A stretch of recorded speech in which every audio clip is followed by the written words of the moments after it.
Shalom semuanya. Bagian terakhir dari seri kita yang judulnya kurang enak ini, dan bulan depan kita akan lanjutin dengan seri terakhir yang paling gak enak. Oke, jadi dari gak enak ke yang lebih gak enak lagi.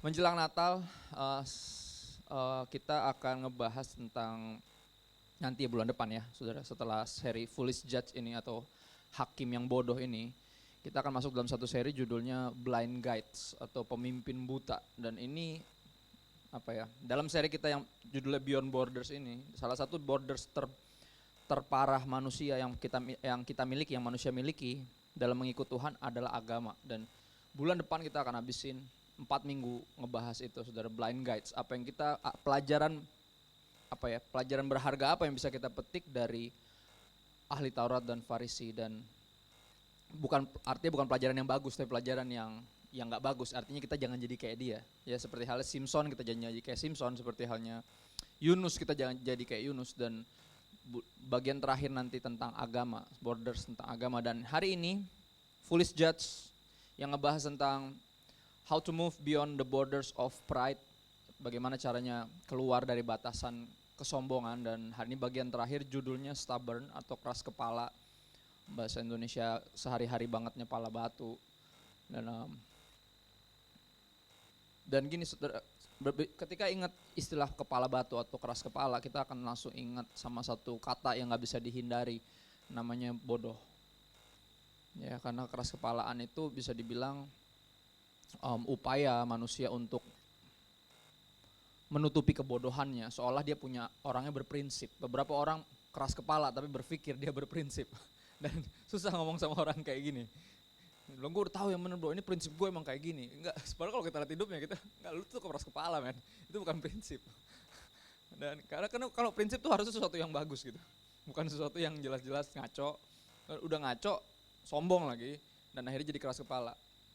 Ya, berbicara tentang kebodohan, kita akan jumpai pastinya di kisah Simpson, ya, satu tokoh superhero yang kita pelajari semenjak minggu pertama di bulan ini. Udah 5 minggu kita ngebahas tentang dia.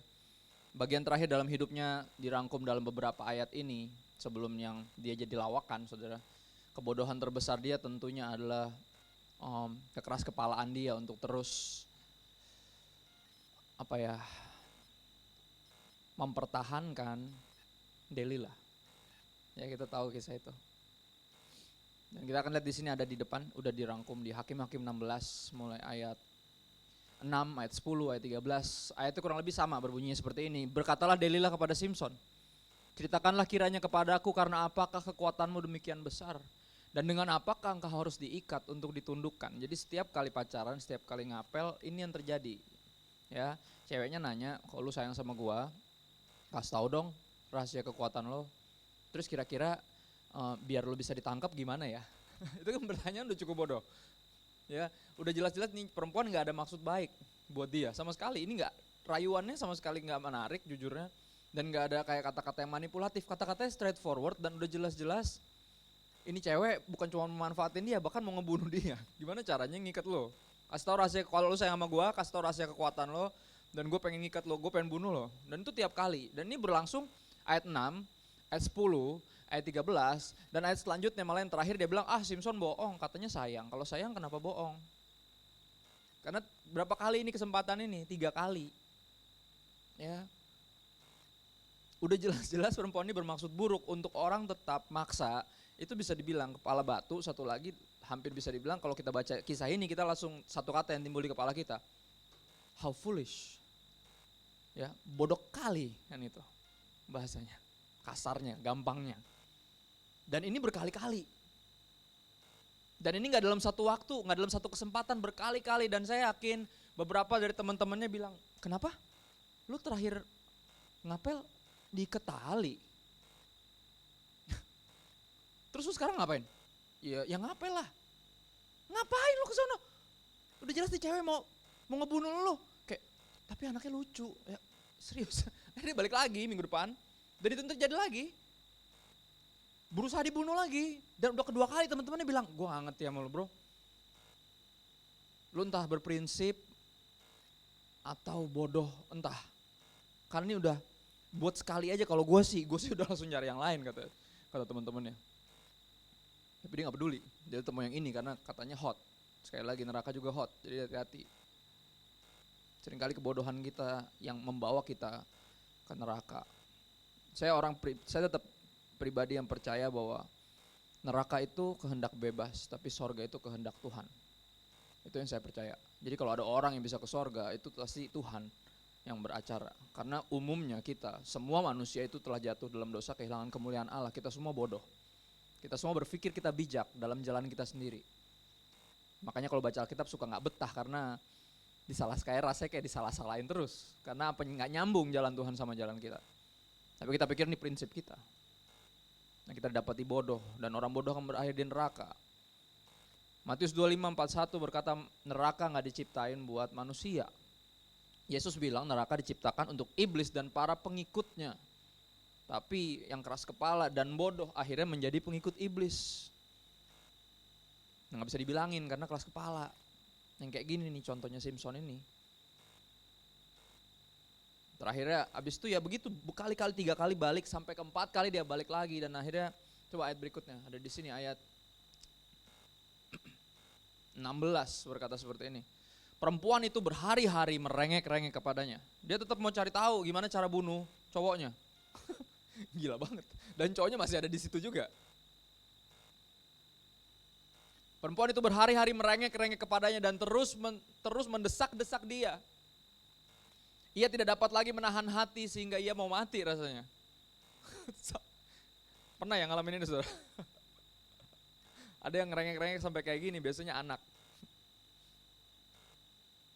Tapi kalau ada pasangan udah sampai kayak gini, nah ini mulai gak sehat arahnya, saudara. Ada satu yang nampaknya memaksakan kehendaknya. Dan ada satu yang dengan bodohnya mengikuti segala kehendak yang memaksakan itu. Ayat 17 dikatakan, bahasa Indonesia masa kini tulis, akhirnya Simpson menceritakan rahasianya. Kenapa? Karena dia merengek-rengek, ayolah katanya sayang, kalau sayang kenapa bohong, kenapa gini, kenapa gitu, ayolah sayang apa enggak sih, yang gitu-gitu tuh merengek, kasih tahu dong. Kasih tahu enggak ya, kata Simpson itu. Akhirnya dikasih tahu juga. Bodoh. Keras kepala. Dari awal, dari zaman dia ngelihat perempuan pelacur Filistin dan dia langsung tertarik dan bilang, saya mau dia jadi istri saya. Papa mama bilang, ya elah Simpson kayak gak ada anak Tuhan aja. Gak mau dengerin, kepala batu.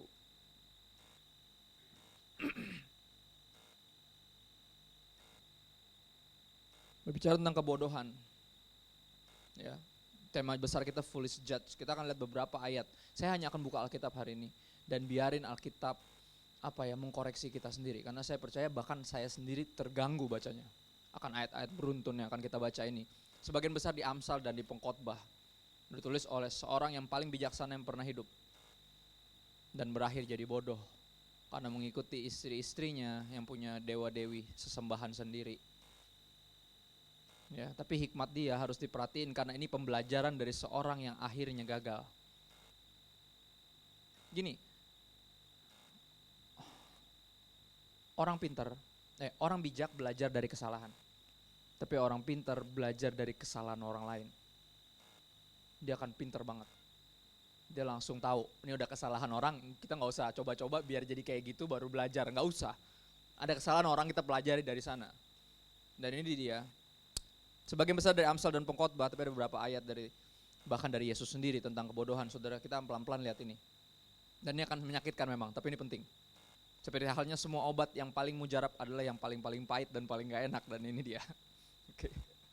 Semua terapi yang paling-paling powerful mengatasi penyakit-penyakit paling keras adalah terapi-terapi yang gak enak.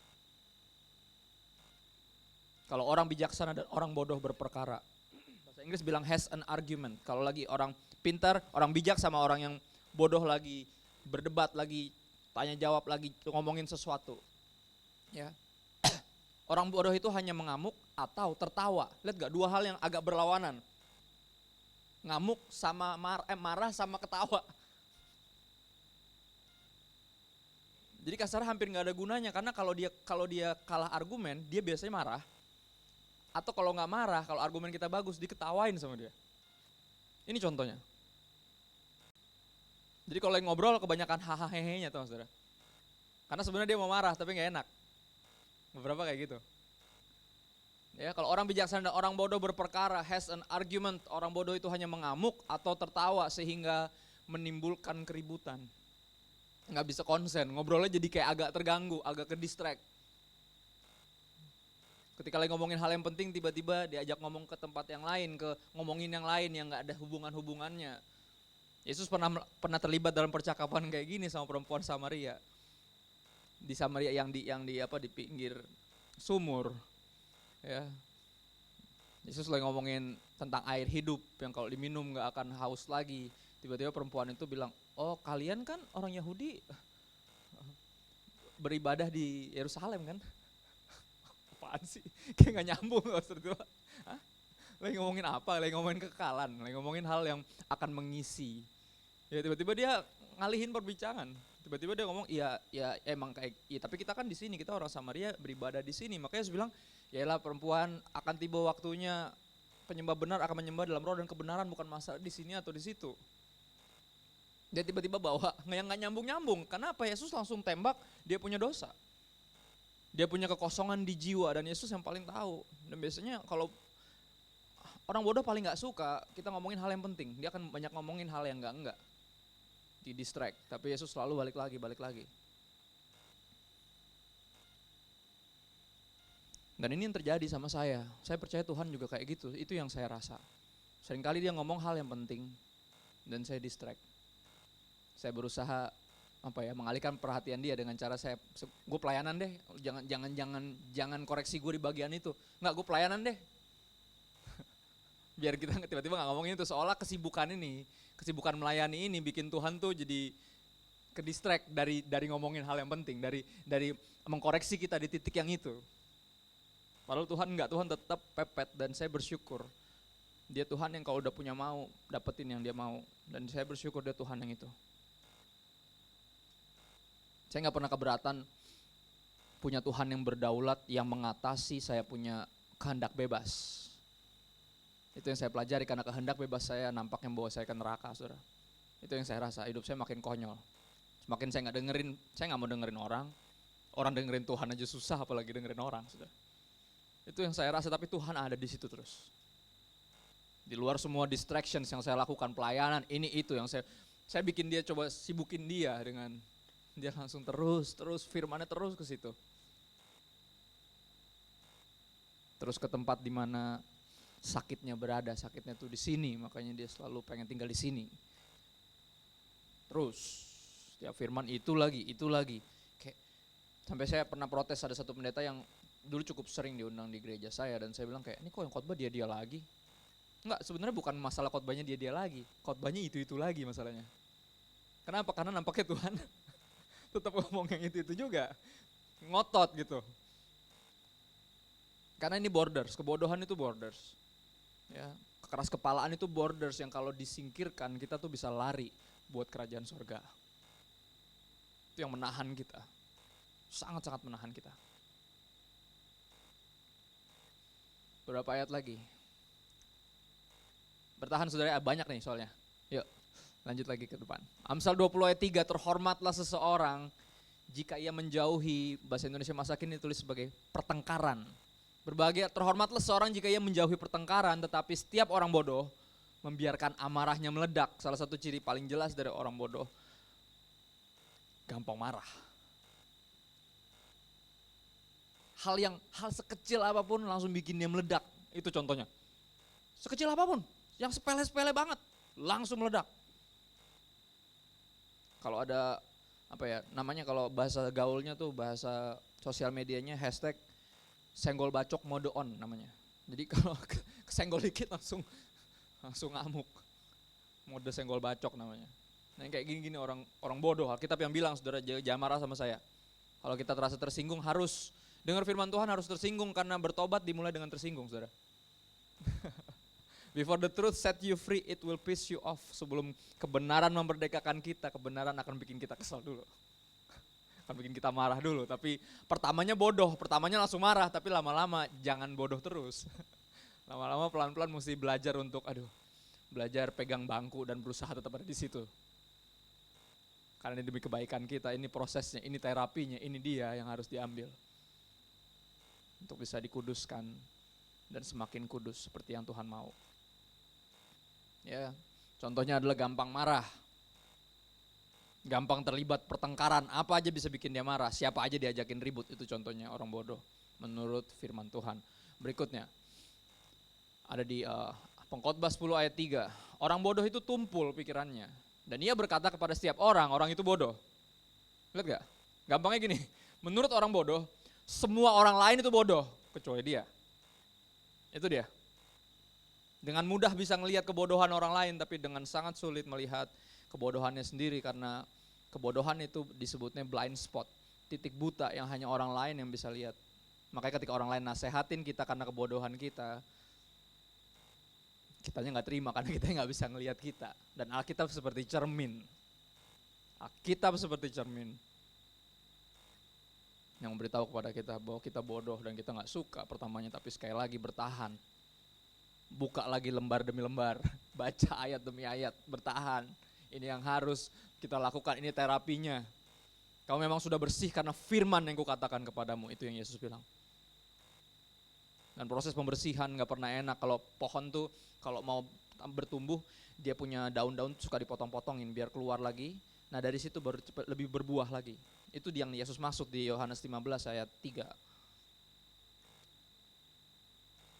Ya, yang tidak berbuah dipotong, dibuang dalam api, tapi yang berbuah dibersihkan.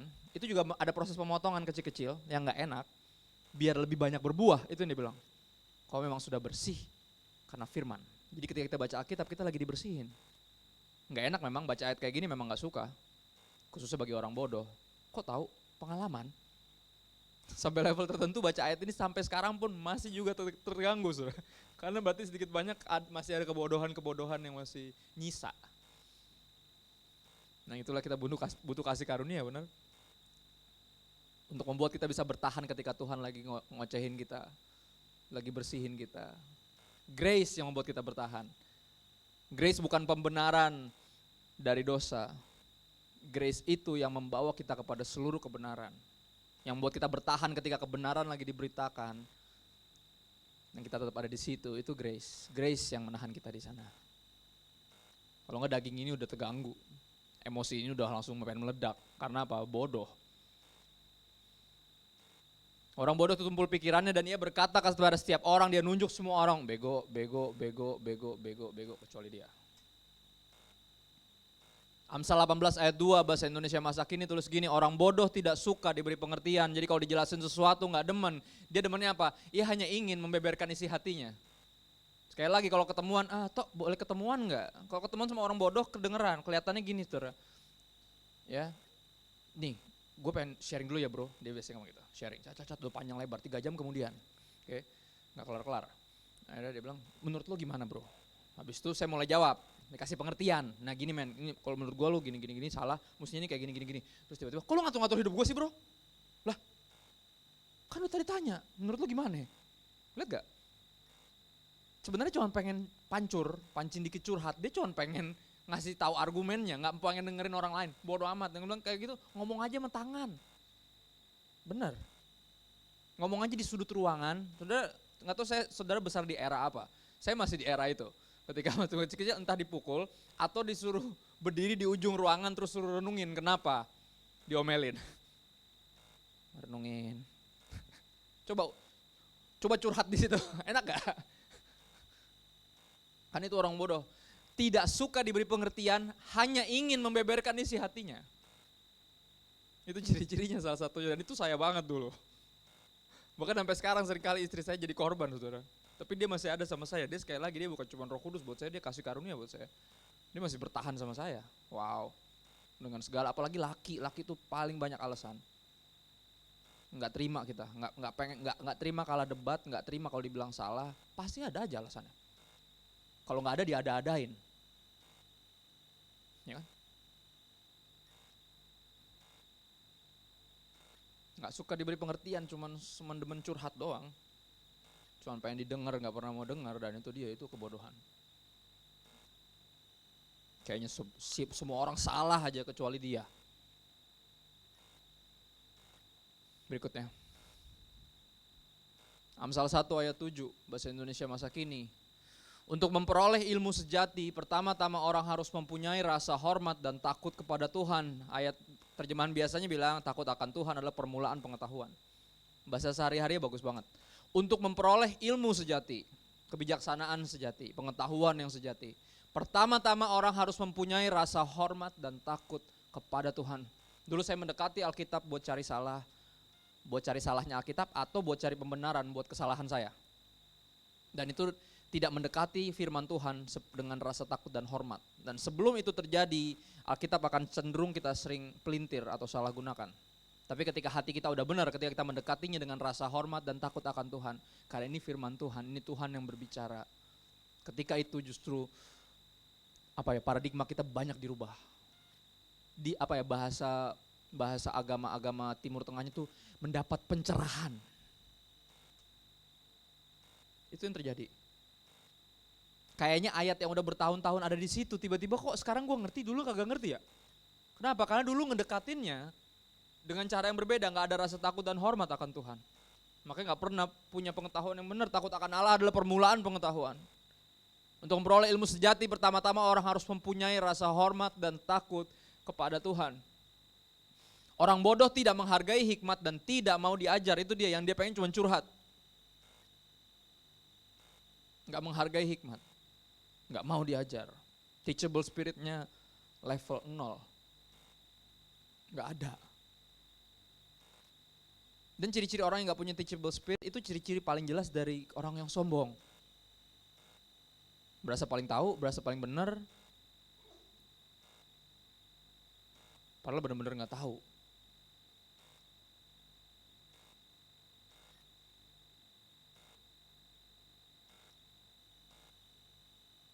Hormat dan takut akan Tuhan.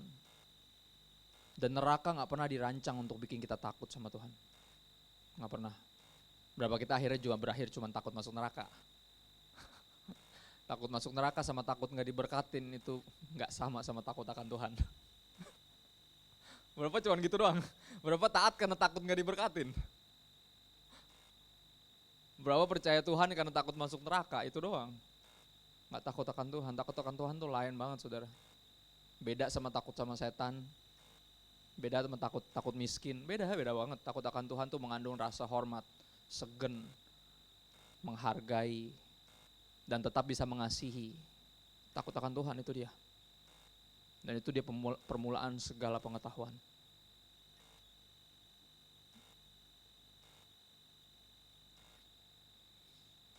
Berikutnya. Amsal 12 ayat 15 bahasa Indonesia masa kini. Sengaja saya pakai terjemahan ini karena bahasanya terlalu asik. Terlalu straightforward, berasa kayak ditoyor-toyor gitu kepala saya. Orang dungu merasa dirinya tak pernah salah. Oke.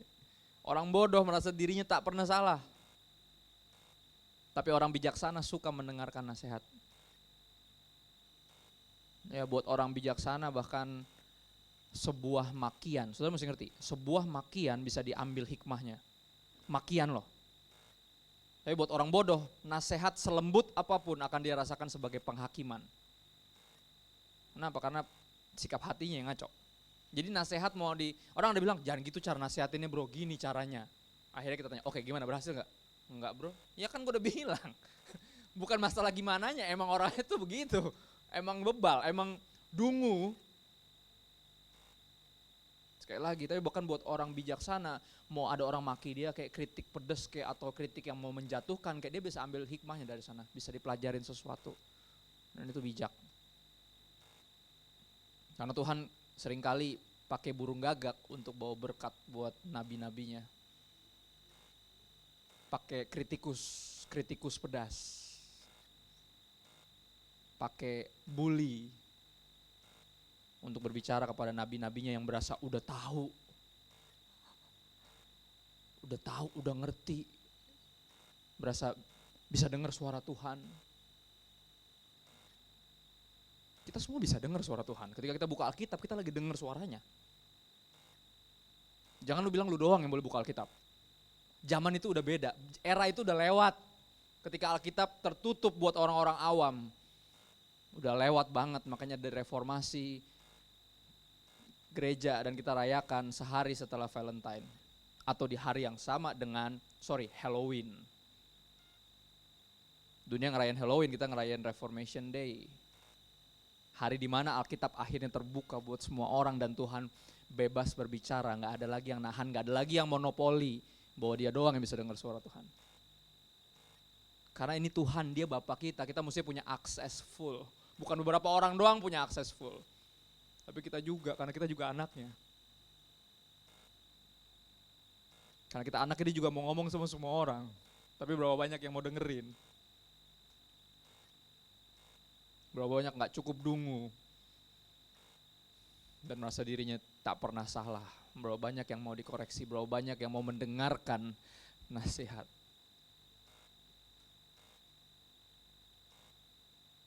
Alibi paling culun adalah selalu dibilang terlalu ngawang. Dia bilang gitu. Terlalu ngawang nih, khotbahnya terlalu rohani. Itu loh ya. Dungu mah dungu aja udah. Kalau emang gak mau dengerin nasihat, gak usah banyak alibi. Ya kan? Sering kali gitu kan. Kita cuma banyak alasan aja. Bukan terlalu ngawang, gak seneng. Karena itu terlalu kena gue banget gitu. Tapi kan gue gak pernah salah. Kan gue dungu. Gitu, jadi susah. Nggak ada yang masuk nasihatnya. Lanjut lagi, nggak enak ya saudara bacanya ya? Sama dong, saya juga rasanya gitu. Dan saya 2 kali bacanya, saudara cuma sekali. Sepanjang malam saya nggak bisa ditanya istri saya, sayang aku tidur duluan ya kata istri saya. Saya sampai jam 2 masih bacain ayat-ayat ini. Pelan-pelan. Bertanya sama Tuhan yang mana nih yang saya mau bacain di depan umum. Yang mana yang kira-kira sampai menyentuh lubuk hati, di mana sakitnya tuh di situ, sakitnya tuh di sini, di sini, di sini, di sini. Makanya itu diulang-ulang terus, biar sembuh. Pengkhotbah 7 ayat 4, orang berhikmat senang berada di rumah duka, tetapi orang bodoh senang berada di rumah tempat bersukaria. Atau bahasa Indonesia masa kini tulis orang bodoh hanya mencari kesenangan. Ya kan, ketika kesenangan itu nggak ada, kelihatan bodohnya. Langsung parah, langsung apapun yang ada, tiba-tiba ada yang salah dikit langsung meledak dan kelihatan bodoh. Kenapa? Sebenarnya dari ciri hanya mencari kesenangan aja itu udah kelihatan bodohnya. Namanya kaum hedonis. Yang penting gue senang, yang penting gue happy, yang penting asik. Habis itu berakhir di kandang babi. Habis itu berakhir di rehab, bagus di rehab. Kalau berakhir overdosis,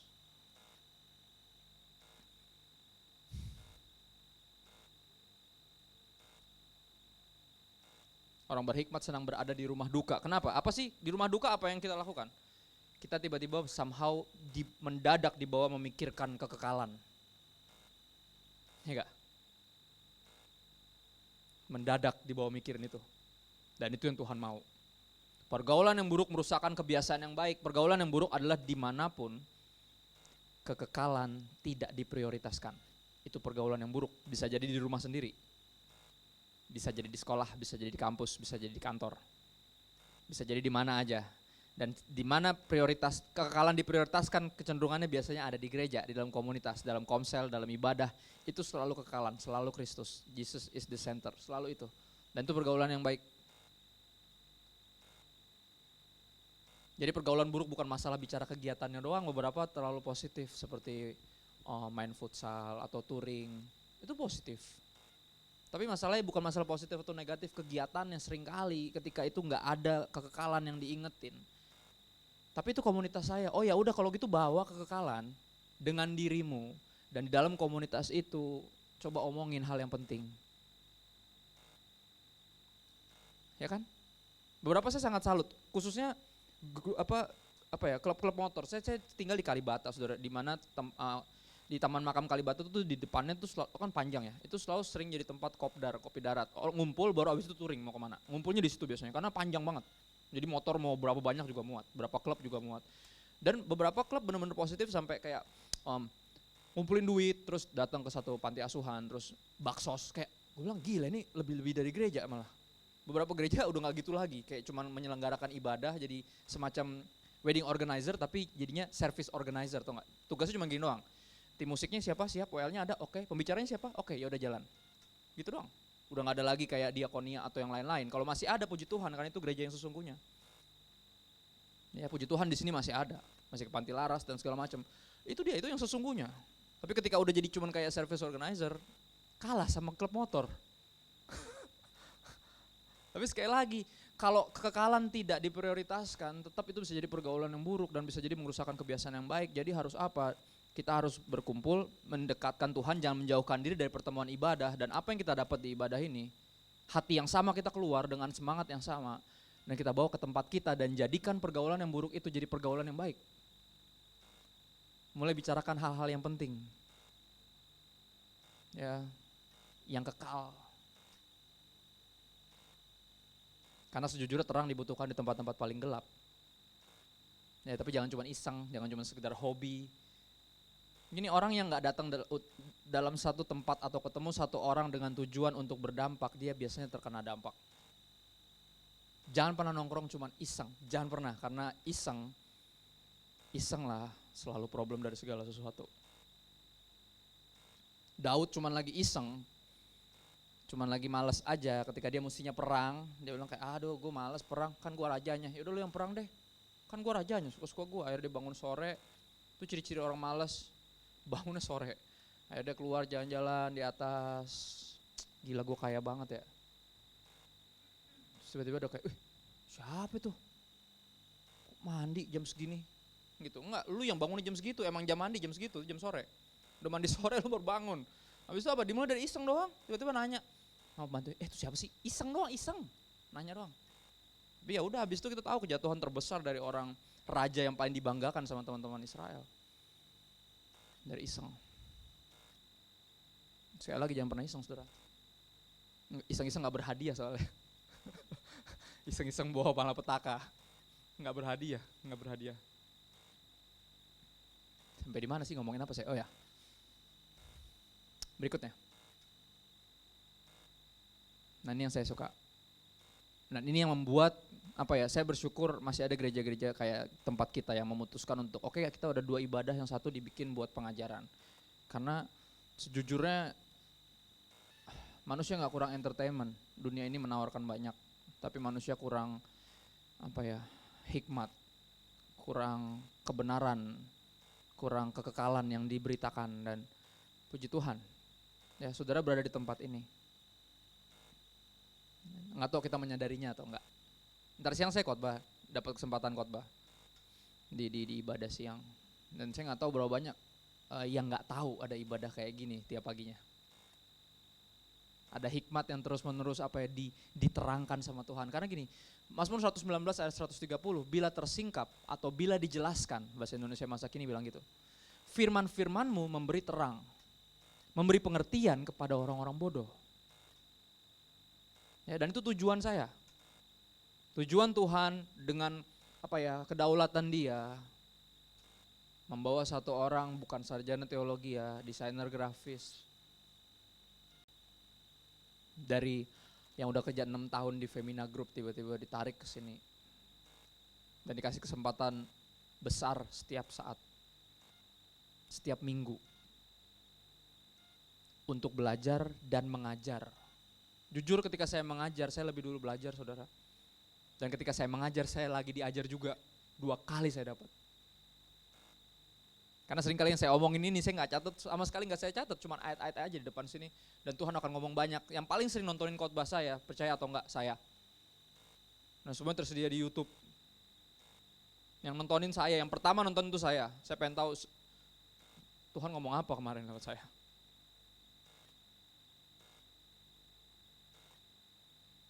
Bila tersingkap atau dijelaskan firman-firman-Mu memberi terang, memberi pengertian kepada orang-orang bodoh. Kenapa? Karena Tuhan itu baik. Gini, orang kalau udah malas, gini, ya kan benar atau enggak? Orang kalau udah malas pasti gak mau ngejelasin. Bener gak? Capek lah, gak bakal didengar. Males, apa-apa juga kayak, kenapa, emang kenapa? Kayak lu mau denger aja, males, kenapa? Orang malas nggak mau ngejelasin, udah capek, udah terlalu bahasa, nggak tahu nih bahasa apa ya, bohwat tuh bahasa apa sih? Kayak bohlam berapa watt gitu, nggak ngerti bahasa apa itu, tapi kan ada Indonesia bohwat, pokoknya gitu-gitu, bahasa yang agak-agak The Sims, agak-agak bahasa lain gitu. Bahasa minion. Bohwat. Ya, ngerti kan kalau udah bohwat? Nggak bakal mau ngejelasin kenapa, udah capek. Tapi puji Tuhan, Tuhan gak kayak gitu. Tuhan masih week in and week out, masih terus menjelaskan dengan sabar kepada orang-orang dungu macam kita. Karena dia rindu kita kita memperoleh pengertian. Kita yang bodoh memperoleh pengertian. Kita yang terbelenggu memperoleh kemerdekaan. Dan itu tujuan itu dia terus menerus memberi penjelasan pada firman-Nya.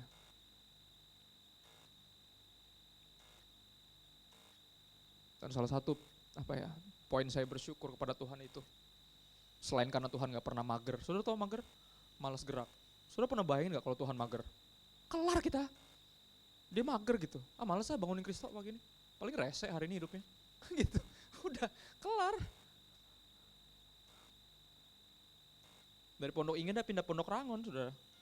Ya kan?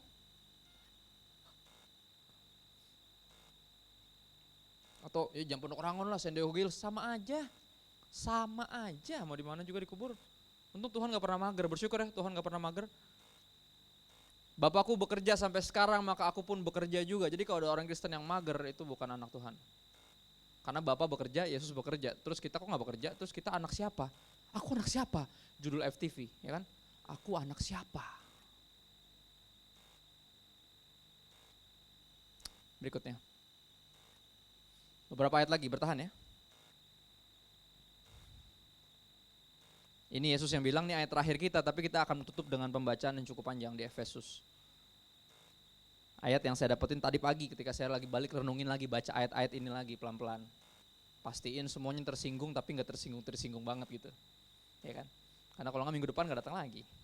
Ya kan? Terus jadi bodoh, terus masuk neraka, ya kan? Terus salah siapa? Saya lagi yang salah nanti. Serba salah memang jadi pendeta itu. Mesti hati-hati. Matius 7:26 ini Yesus yang bilang, setiap orang yang mendengar perkataanku ini dan tidak melakukannya. Jadi ketika diberi penjelasan, seringkali kita jadi tahu, ya kan? Cuman masih ada yang tetap dungu dan tetap bodoh. Ketika udah tahu, mendengar perkataannya, udah tahu, udah dijelasin, tapi tidak melakukannya, ia sama dengan orang yang bodoh. Itu yang Yesus bilang.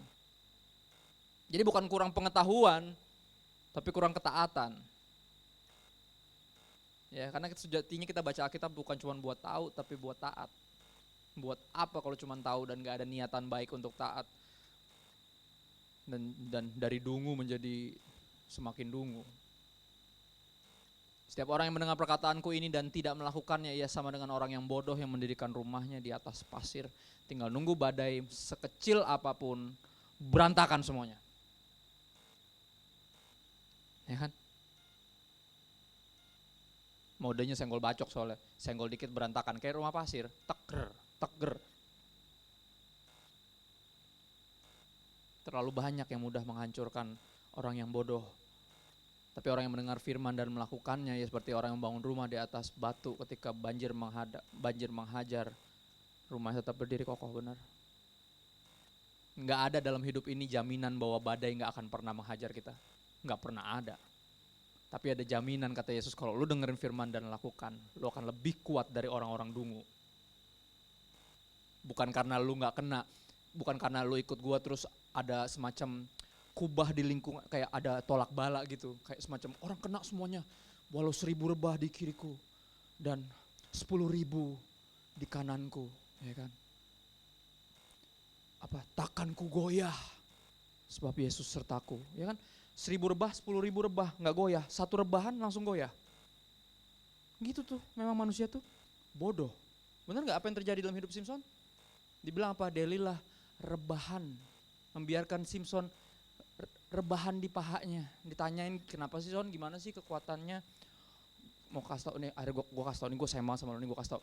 Gue tuh belum pernah potong rambut. Akhirnya dikasih tahu. Bodoh. 10.000 rebah, 1000 rebah, takkan ku goyah. Tapi satu rebahan langsung meleleh. Bodoh.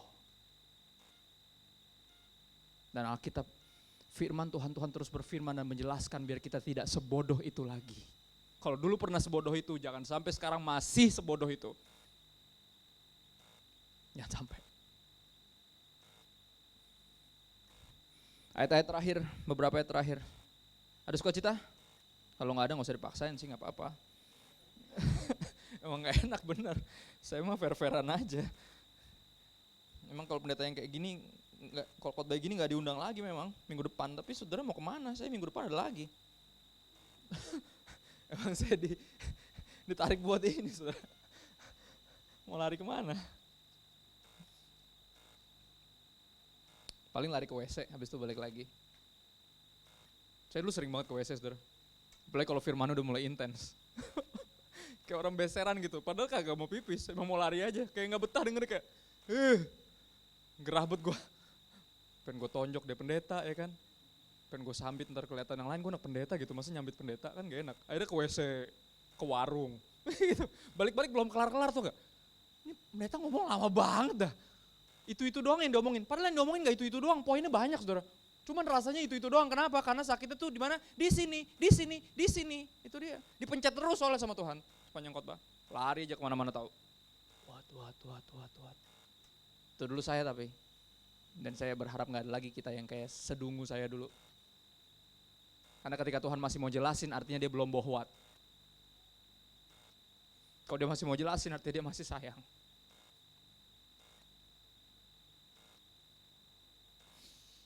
Efesus 5. Beberapa ayat terakhir, boleh dibantu dibuka di depan deh, lebih enak baca ya. Efesus 5 ayat 14 sampai 21, 7 ayat terakhir. Saudara bisa bertahan? Belum sampai sejam loh ini, Yesus pernah bilang, tidak dapatkah kau bertahan bersamaku barang sejam aja. Saudara setiap kali gak nyampe sejam kok. Ya. Efesus 5 ayat 14 sampai 21. Itulah sebabnya dikatakan, ini ayat buat kita, ini penghiburannya. Itulah sebabnya dikatakan, bangunlah hai kamu yang tidur, dan bangkitlah dari antara orang mati, dan Kristus akan bercahaya atas kamu. Kenapa ini penghiburan? Karena gini artinya, Tuhan masih mau bangunin kita yang tidur. Kalaupun kita mati, kasih karunia dia, hatinya, belas kasihnya, rindu, dan untuk membangkitkan kita. Dan saya bersyukur punya Tuhan yang kayak gini. Panjang sabar.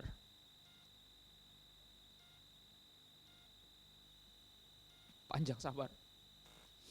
Ayat 15. Karena itu perhatikanlah dengan seksama bagaimana kamu hidup. Jangan asal hidup. Saya kemarin tulis gitu.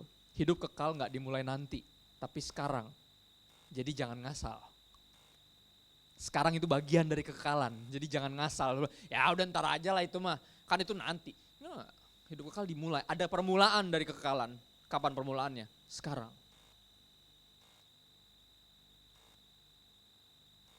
Dulu, sekarang, sampai selamanya. Kekekalan ada permulaannya.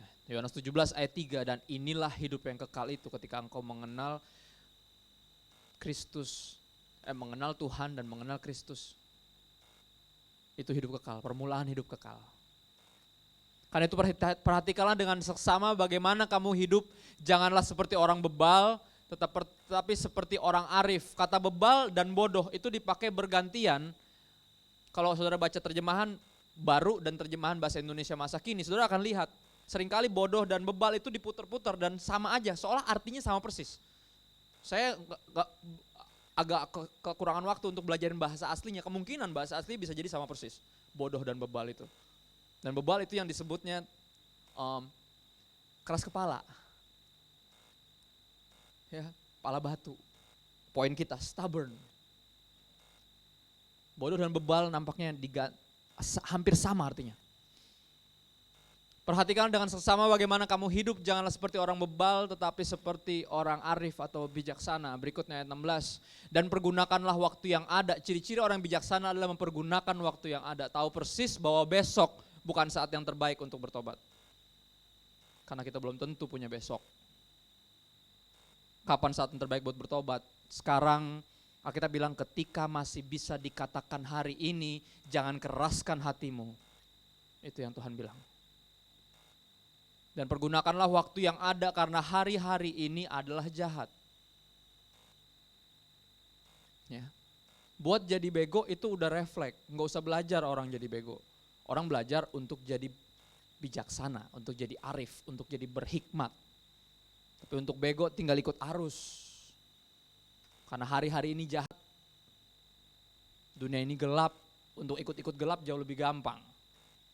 Untuk ikut arus tinggal lemesin aja say. Ikut arus ya gampang. Tapi kalau ikut Tuhan kayak lawan arus memang. Untuk itulah Roh Kudus dikasih.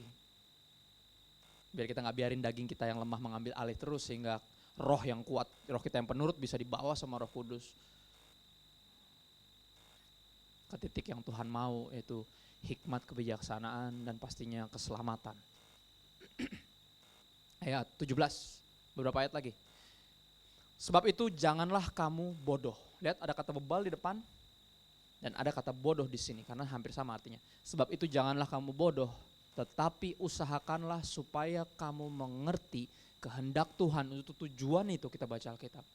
Untuk tujuan itu Pastor Robert dan Pastor Lea bikin ibadah dua ini, satunya dibuat pengajaran karena untuk tujuan itu. Biar kita mengerti kehendak Tuhan, karena ini mesti diusahakan, gak bisa dibiarin jemaat suruh belajar sendiri, mesti ada yang mengusahakannya. Usahakanlah supaya kamu mengerti kehendak Tuhan. Dari mana kita tahu kehendak Tuhan kalau bukan dari buku ini? Dari firman-Nya, dari mana lagi? Ayat 18, beberapa ayat terakhir, 18. Dan janganlah kamu mabuk oleh anggur, karena anggur menimbulkan hawa nafsu. Tetapi hendaklah kamu penuh dengan roh, dan anggur di sini bisa diganti dengan apapun dan siapapun yang bikin saudara mabuk kepayang. Dan semua kita tahu siapa atau apa makhluknya yang bikin kita mabuk kepayang. Sekali lagi, biarin Roh Kudus yang langsung tembak, karena dia yang paling tahu. Saya nggak tahu, jadi saya nggak mau tahu. Dan bukan hak saya juga untuk menghakimi. Tapi di sini ketika Tuhan menekan sakitnya yang di sini itu, biarin dia. Dia yang paling tahu itu sakitnya. Dan kalau dia tusuk itu, kalau dia tekan itu, artinya ini dia. This one has to go. Yang ini mesti pergi, yang ini mesti minggir. Karena yang ini tuh racun. Toksik, racun.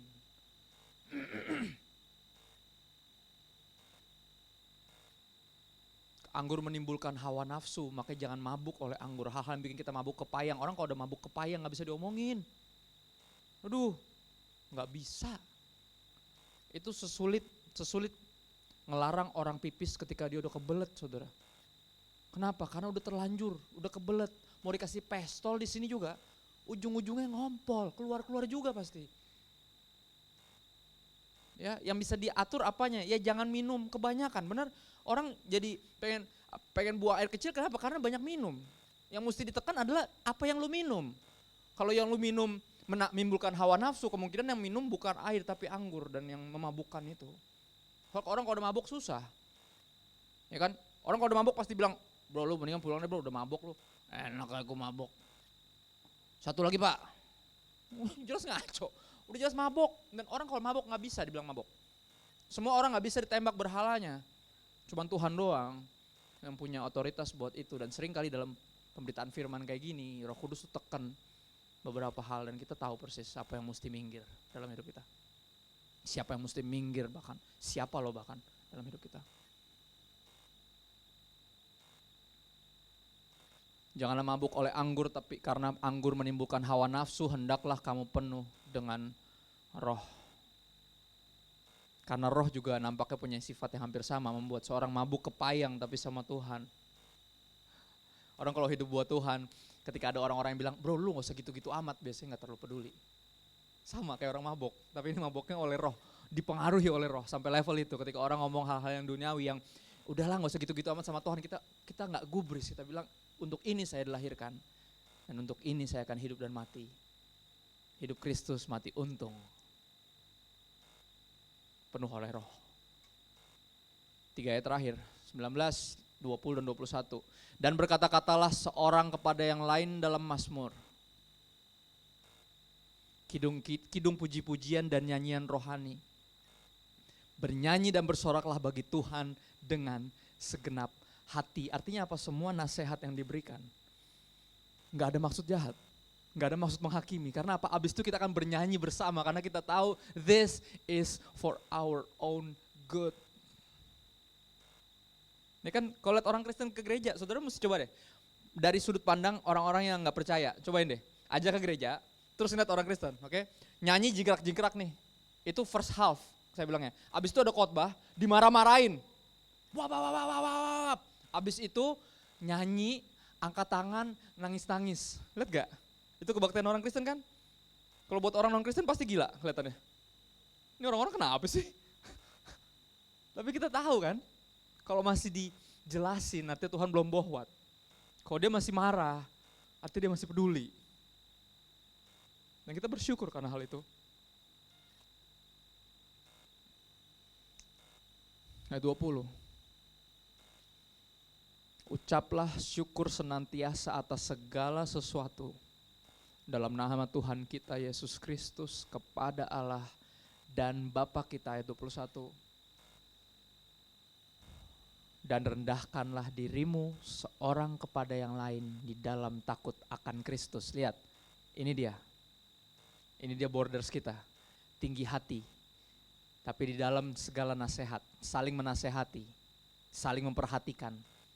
Di sana kita akan hati kita semakin jadi rendah hati, akan direndahkan sama Tuhan.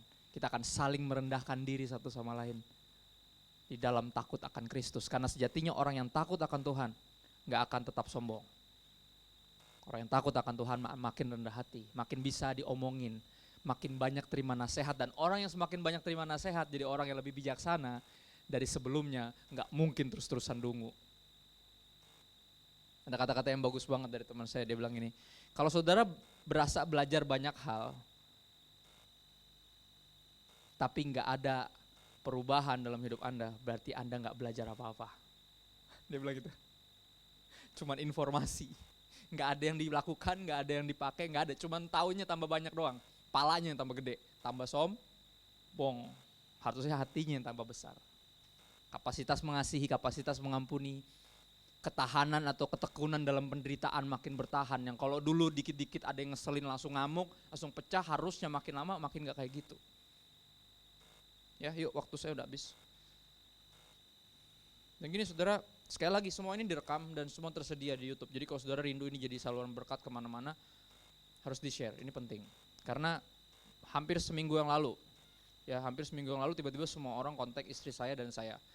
Terus mereka bilang kata-katanya sederhana gini, Tok, muka lu ada di mana-mana bro. Hah? Muka gua ada di mana-mana.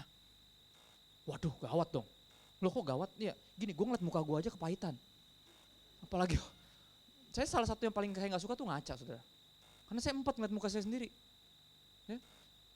Tapi muka saya katanya jadi DP, saudara. DP BBM siapa ada muka saya atau enggak.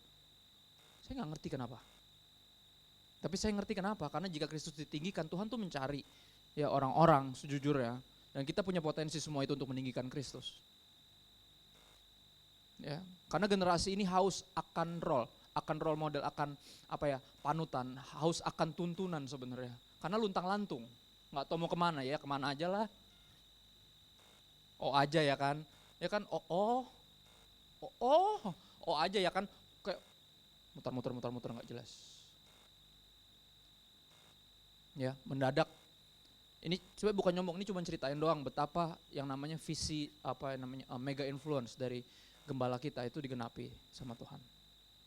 Ya, kita hidup di era di mana manusia tuh hampir bisa dibilang maha hadir.